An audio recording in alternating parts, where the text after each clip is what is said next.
Episode 1 of Happiness begins with a police officer showing up at a high school to find a kid called Yi Hyun sitting on the rooftop.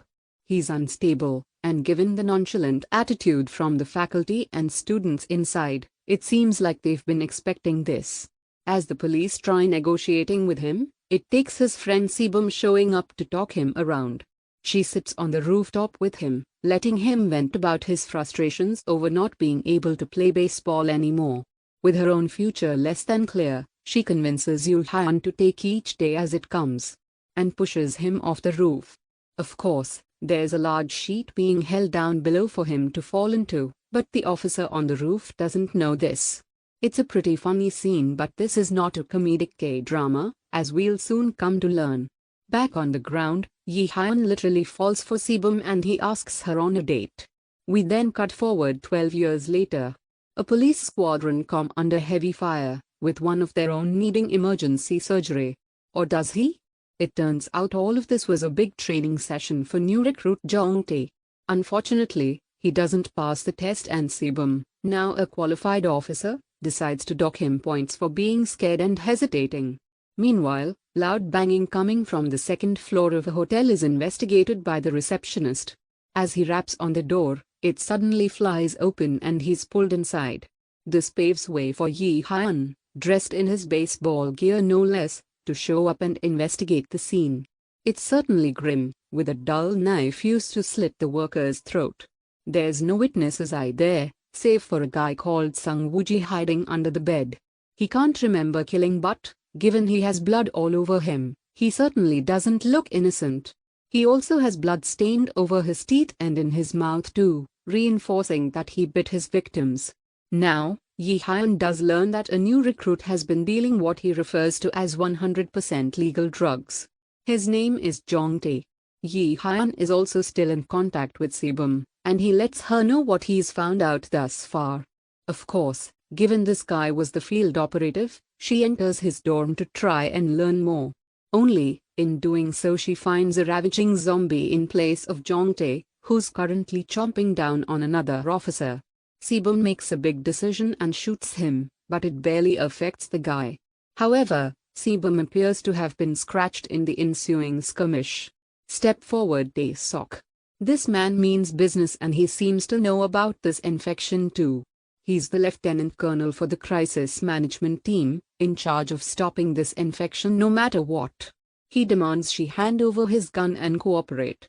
They believe she's infected and force her to be tested.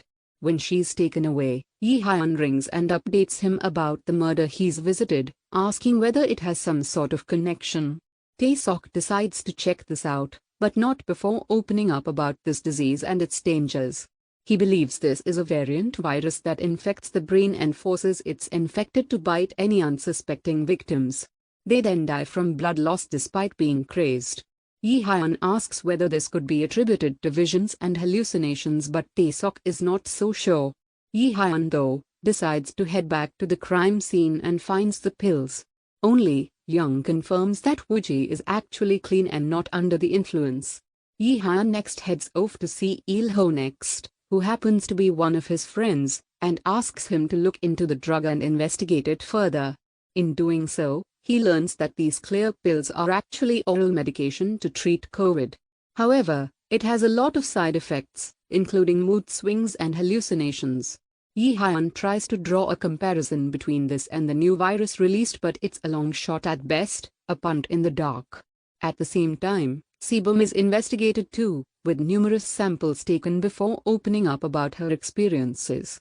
She mentions how the effects are close to rabies and that the infected seem to have clouded eyes.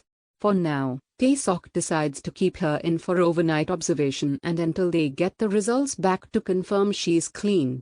The doors are locked, the place is cold, and as Se Bom investigates the room, she realizes all is not as it seems. In fact, outside her barred window are numerous other rooms just like hers, housing a number of people in these university dormitories. They've all turned and are infected. For Se Bom, though, her results are negative. Tae Seok watches this and decides to do more tests in the morning. Despite there being a number of other patients, none seem that responsive. One of those docile humans happens to be Jung Tae, whom Se Bom heads in to talk to, privately. She wants to find out if these drugs are linked to the disease or if it's separate. Instead, Jung Tae just repeats the same mantra, "I'm so thirsty." Eventually he pounces at Se Bom when her guard is down and tries to bite her. When guards burst in and hold Jung Tae down, making sure he can't move, Se Bom watches as he's electrocuted, but the heart monitor doesn't even budge. Se Bom realizes she's being watched and speaks to Tae Seok plainly. He opens up and levels with her, revealing that this virus seems to be linked to thirst, and although it's not as infectious as other diseases, it's serious enough to alarm the public should they find out about it. Now, the reason it's so cold inside the facility is to try and slow the spread of the virus. Given Se Bom is not infected, Tae Seok gives her a temporary pass but instructs her to return every 2 weeks to draw blood. For Se Bom to agree, she twists Tae Seok's hand and convinces him to give her a unit at a public apartment building. As the episode closes out, Yi Hyun arrives to pick up Se Bom, who immediately asks whether they should get married. Episode 2 of Happiness begins with the infection spreading.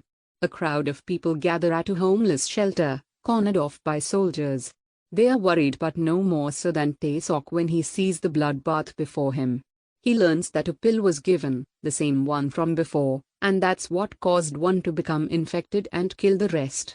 H trouble is, the country is starting to catch wind of what's happening with the deaths, and there's only so much Tae Seok and his people can do. Se Bom returns to the force, bright and early. Sung-young is there too, and Se Bom nonchalantly shows and confirms she's got new accommodation. She also confirms the reason for asking Yi Hyun to marry her. It turns out she's falling short of the right number of points for her application. If she gets married, then that gives her a much better chance. Even Yi Hyun himself is okay with this, persuaded by Se Bom's "I'm a real nice person, there's not many of us left" line to sweeten the deal. Now, Sung-young hasn't actually told anyone that he was scratched by Jung Tae during their training routine last episode. His words now make more sense, especially when Se Bom reflects on Sung-young talking about how no one leaves the university dormitory after they enter. At the Seangsu Placille apartment, Se Bom shows up ready to settle into her new apartment. In the elevator she runs into a man who encourages her to wear a mask while she's indoors. Se Bom apologizes but doesn't stick to her guns, instead greeting various neighbors without one. All of those floors from the 6th upwards are off limits to those below, with a clear rich-poor divide going on. That doesn't stop Se Bom though, who kicks the door in, moving a stack of cinder blocks in the way, and gives out rice cakes to everyone. It's a clever way of meeting the various different residents, who I'm sure we'll see more of across the season. For now, we meet lawyer Yong Kyeol and his wife Seo Yoon along with slimy Joo Hyung, who's currently cheating on his wife. As day turns to night, Yi Hyun and Se Bom are awoken by strange banging coming from Joo Hyung's room above them. Yi Hyun is awoken early on account of Tae Seok, who requests his help in deal with this infection case. He hands over Jung Tae's unlocked phone and a good amount of financial incentive, tasking him with investigating further into Jung Tae's past and ties to this drug. Given Yi Hyun always used logic to solve his cases, Tae Seok butters him up and calls him the sleuth. With Yi Hyun out investigating, Se Bom is left alone and hears banging again. Heading up, she finds Joo Hyung, who claims he's been moving furniture. In the middle of the night? Not a chance. Anyway, she doesn't pry too much further into this, instead deciding to go ahead and exercise. That is, until she receives a call from Sung-young. Her colleague is in a rough way and very clearly struggling. He rings Se Bom and tells her his wound isn't healing and he needs help. She drives him down to the treatment center, but things don't look good. Only, all of this is a ruse. He cuts his wrist, but his actual infection is on his chest, which he hides from the doctors. At the compound, Tae Seok's right-hand woman, Lee Ji-soo, mentions more about the infection. The most alarming part of all this though stems from the fact that there's no cure for it right now. However, every patient infected has been turned safe for Se Bom. Who else is betting that she's patient zero and has the cure to infection? Anyway, Sung-young's true intentions are then revealed. As it turns out, he showed at the facility in order to bag an exclusive for the reporters, despite signing a secrecy agreement. However, As he sneaks around, Jisoo mentions how they've moved the infected to a refrigerated truck out back.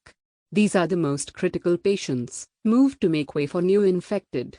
The only trouble is, that's precisely where Sung-young is heading. He breaks inside the truck and finds numerous beds full of people, piled to the ceiling. The patients are on drips and with chains from the roof to the ground. Sung-young winds up locked inside though, and that makes him desperate. He calls his contact, promising to send a huge video scoop his way if he wires the money. After hanging up, Sung-young slowly creeps down the truck but finds himself in no man's land as all the infected begin to wake up and stalk toward him. Meanwhile, Yi Hyun and Tae Seok follow a contact to a warehouse where they claim to have pills in the trunk. Only, instead they actually have an infected patient who goes crazy and begins attacking Yi Hyun. Tae Seok shoots him though and questions the survivor, learning that the infected took a lot of that drug from before. As we cut back to Sae Bom, she receives a call from Sung-young who confirms that they're not human. When he hangs up, Sae Bom and the others open the truck doors and are immediately greeted by a whole group of infected. Sae Bom is shocked and watches in horror as the soldiers struggle to shut the doors. Sung-young is very clearly infected too.